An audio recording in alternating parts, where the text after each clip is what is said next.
Hi, thank you so much. This is an amazing panel. I'm so honored to be part of this. And for everyone who's joining, just again, much thanks. These are very, very hard times for everyone right now. And the fact that you're willing to take part of your time on the weekend to dedicate to this is really amazing. So I am a psychiatrist, and I'll be talking about kind of a lifespan approach to thinking about mental health risk and resilience, as well as thinking about what we can look for when we're talking with patients. Next slide, please. So as a physician, we always have to do these financial disclosures. Nothing here is all that relevant to this work.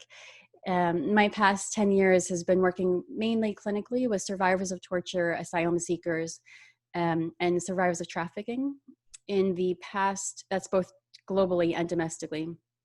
Since the 2016 election, I've really focused much more on the crisis at the border, working in the maximum security detention facilities for juveniles, for kids who are crossing the border, and then doing some congressional work with briefings, testimonies, and I helped write two bills to support the human rights of kids and families at our border. Next slide, please. So when we think about when you're working with someone and you're doing an evaluation, asylum evaluation for them, we really have to take a look at the whole community and culture and political environment in which they're embedded. And this is what we call an eco-social focus. So we realize that trauma is not happening within the individual, it's happening external to them. And so we really need to document these external circumstances that are creating these true mental health symptoms and despair. So most asylum seekers have experienced polyvictimization, right? This is throughout the lifespan. So much of my work was in sub-Saharan Africa and in the Middle East and in wars, armed conflict. And we know that wars are not the beginning of trauma, and they're not the end of trauma. And so when we see kids and families coming to the borders right now, we know that yes, they have been through a lot in their home countries. Just because they're in the States does not mean it ends, right? And in many parts, and many studies show that the post-migration factors, the environment, the discrimination, the difficulties with waiting for legal processes, that can at times be more traumatic than the actual persecution that they've experienced in their home country. So that's just a little bit of a frame to be mindful of all of the different types of abuse that have continuously gone on throughout one's life. Now, I think of trauma not as a noun, but as an adjective. So trauma is a subjective experience. It's one's emotional response to an event. So you and I could be in the same car accident, and it could really damage me for the most of my life, right? Difficulty sleeping, having nightmares, feeling jumpy, avoiding all traffic, any sort of cars, for most of my life. And yet you could be in the same car accident, you could walk away after a week and never think about it again. For me, that car accident was traumatic. For you, it was not. So it's a subjective experience, which means with the pandemic now, times are extremely difficult for many, many people. And yes, it might not be, quote, traumatic for some people who might be more well-resourced. For others, when you are living, so I work with people currently in immigration custody or detention. And when they don't have access to soap and water, and when they're scared because they're bringing their own mask from Honduras, like no one's giving them a mask, no one's testing them for COVID. That is traumatic, right? That's fear, that's helplessness, that's being elicited. And then we also think about the social determinants of health. So this is with the structural violence of poverty, the impact of bearing witness to community violence, both at home, during the migration process, also the community violence that one experiences when they're in the US with the racism and the xenophobia that's clearly prominent now and almost accepted in this current political climate. There's also the historical trauma of the racism that people have experienced while that is fostered that's fostered by the U.S. institutions and systems that people are experiencing. And then there are the systems-induced traumas. So many of the systems that are really set up to serve asylum seekers, for example, the healthcare system or the legal system, they're set up to protect and to help. And yet going through the process, so if you're undergoing like a reproductive health examination, that's invasive and that can be potentially traumatic. In the same way, going through the asylum process for many people can be re-traumatizing. Next slide, please. So some of the factors that are affecting, especially the interpersonal violence in reporting for Central Americans, are the cultural acceptability of violence. And so this includes a threshold of what constitutes violence, what's acceptable violence within a community, and that people in their home countries it might not be safe to tell police in their home country. So why would they do that here? There's also social isolation. When people arrive, they can be faced with limited social support, isolation from parents, friends, relatives. And so people are left feeling alone, burdened, and unwelcomed, all leading to more distress. There's also ethnic identification. So reporting of abuse can be viewed by some as a major problem to the collective identity of the community. And so there might be a strong pressure to maintain a positive image of the community and to remain silent about the problem of abuse, especially if there are communities that already feel discriminated against. Some might choose to suffer in silence so they won't be ostracized from the community. And that leads to stigma and shame. Shame that they couldn't make things better, that they might be placing their children in danger, shame for men around the power dynamic inherent in abusive situations. Next slide, please. So what are things to assess for in the psychological or psychiatric evaluation? One is clearly the emotional response.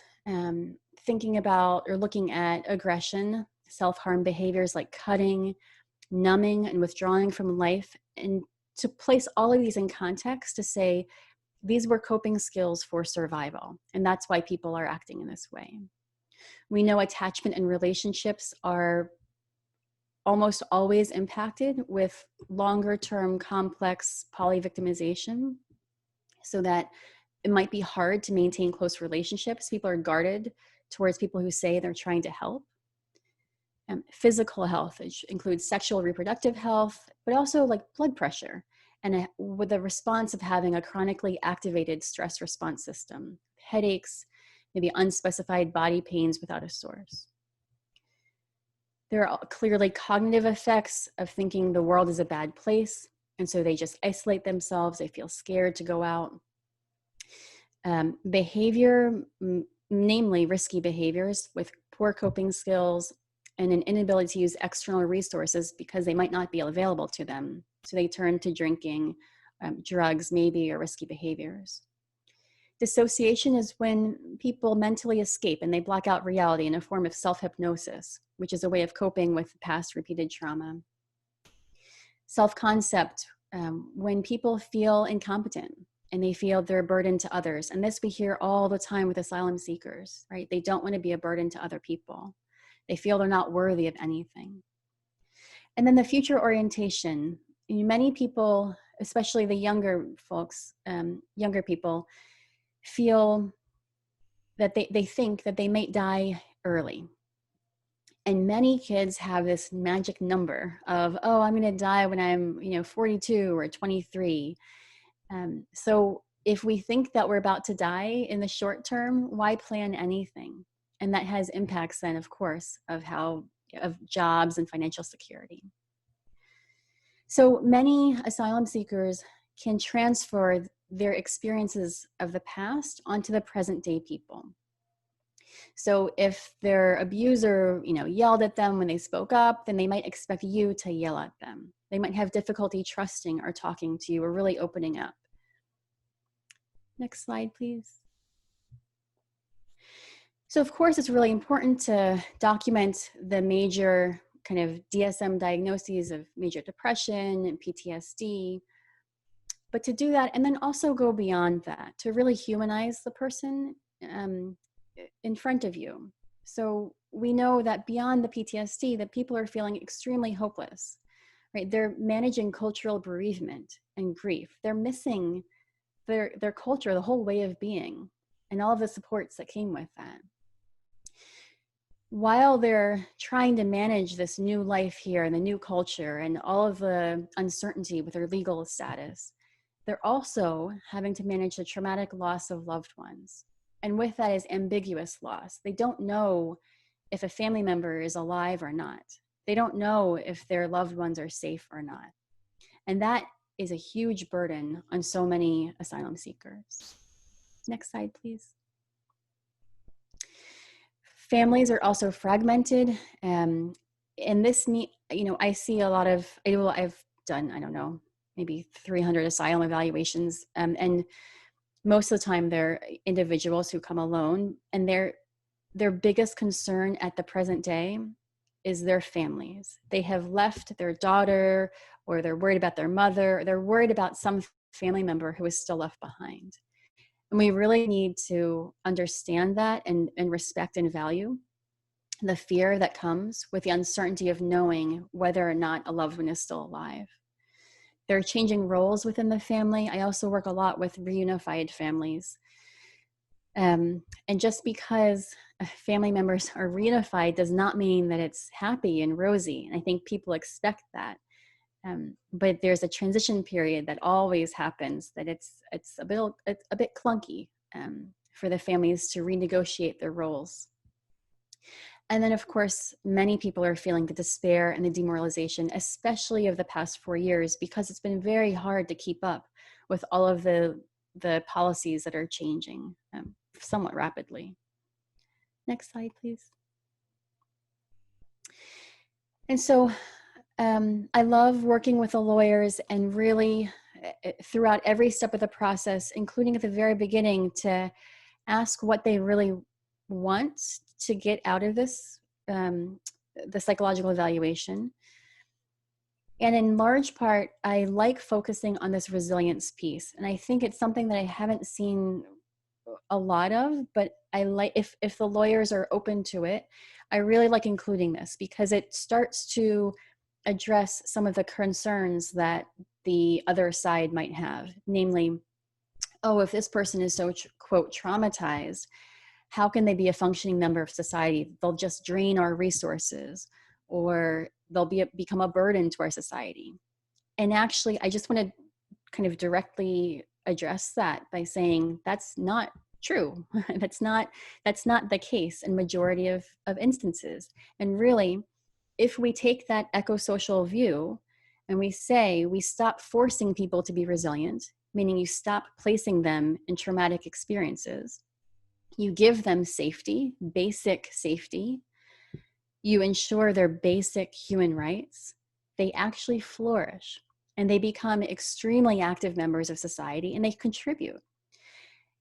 And so we talk about how resilience is a dynamic process. It's not a static trait. It's not that you're born resilient or you're not.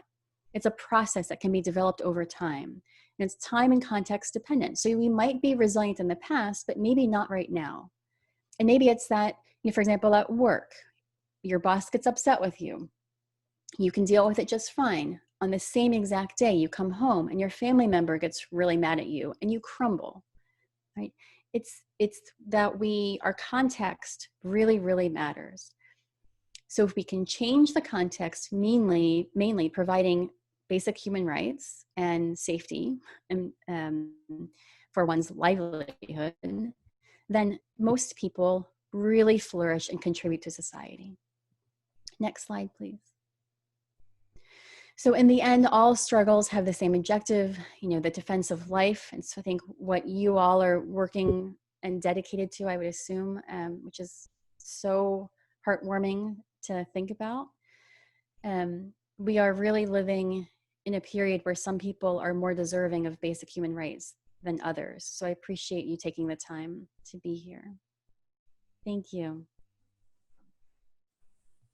Thank you so much, Susan, and thank you for that uplifting closing to the panel. We do have about 9 minutes for questions. I'll start with a question that came in direct response to this closing about resilience that Susan shared. The question is, do you have recommendations for particular measures that can effectively assess resilience or post-traumatic growth with this population?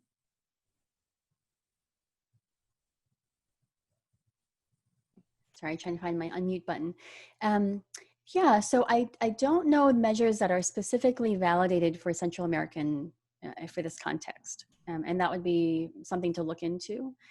There are measures that are like the Connor-Davidson Resilience Scale.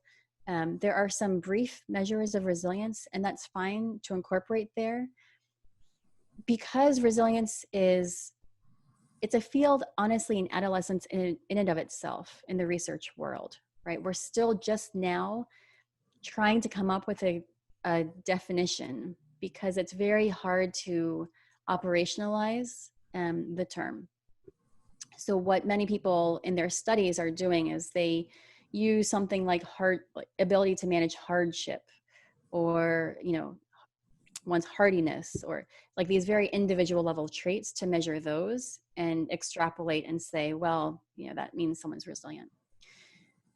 What I like doing, though, is thinking about the individual, the family, community level, different processes of resilience that can occur, and to talk about whether or not someone can learn to be resilient or has been resilient in the past within those individual, family, and community levels, to kind of show that because resilience is somewhat individualized, and because it requires using tapping into our other resources externally, that people can really thrive if you give them the chance.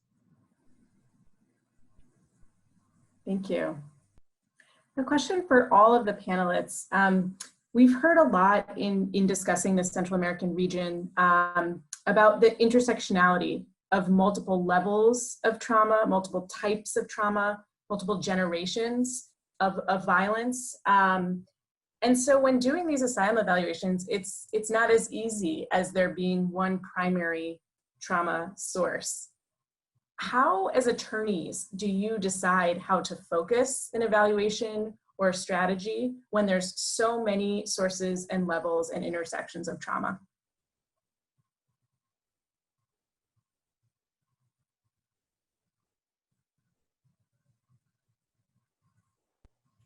Well, I mean, I can just talk about the LGBT claims.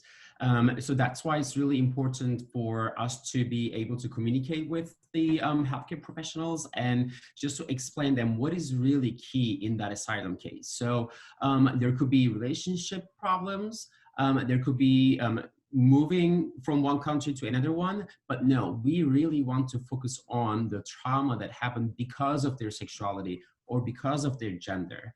And that's what we're focusing on, and that's what we are basing our asylum case on. So there are a lot of, as you said, you know, there could be a lot of different sources for trauma, but communication between the attorney and the healthcare professional is extremely important so that we can explain this will be really great to include or focus on.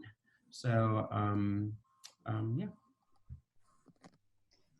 Absolutely agreed. And, you know, I think that this is really where the case strategizing comes in. And it really has to do with, for me, I'm thinking about the adjudicator. What is going to be the easiest path to a grant from the perspective of an immigration judge? And the law in this field is shifting constantly. And so I'm looking at what are the cases and, you know, regulations that they are bound by, and where does that land right now? What is the strongest, from an asylum law perspective, protected ground that this individual has as a part of their story? And how do I kind of prioritize accordingly? And often, you know, our clients really are, have experienced polyvictimization. And from an attorney's perspective, that means there are multiple claims for asylum. And so it's entirely possible that our legal brief and our legal thinking really reflects that. And we may present a number of those traumatic experiences. There may be one claim based on childhood trauma, and another claim based on perhaps what they experienced in, you know, an adult chapter of their life. And those may be as a on the basis of the same protected ground, such as gender, or it may be on the basis of entirely different protected grounds. So yeah, check in, you know, I think that's why it's such a great practice to get on the same page, you know, in terms of the evaluator and the attorney. And Susan, if you have any best practices as well to share on this, please feel free. I'll also give the panelists an opportunity to respond to each other's presentations or share any last thoughts. No, I completely agree with both, right? That we, the role for an evaluator is really to support the lawyer.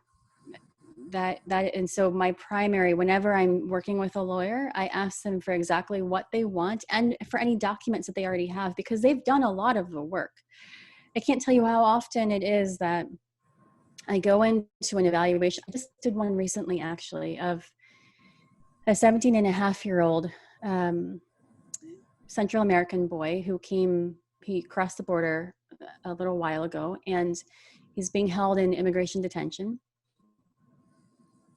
And because, you know, I only have 2-3 hours with him, right? But the lawyer has been working with him for 4 or 5 months. And so she has a good idea of what his presentation is. So when he had an altercation with one of the staff earlier in the day, so he wasn't giving me very much.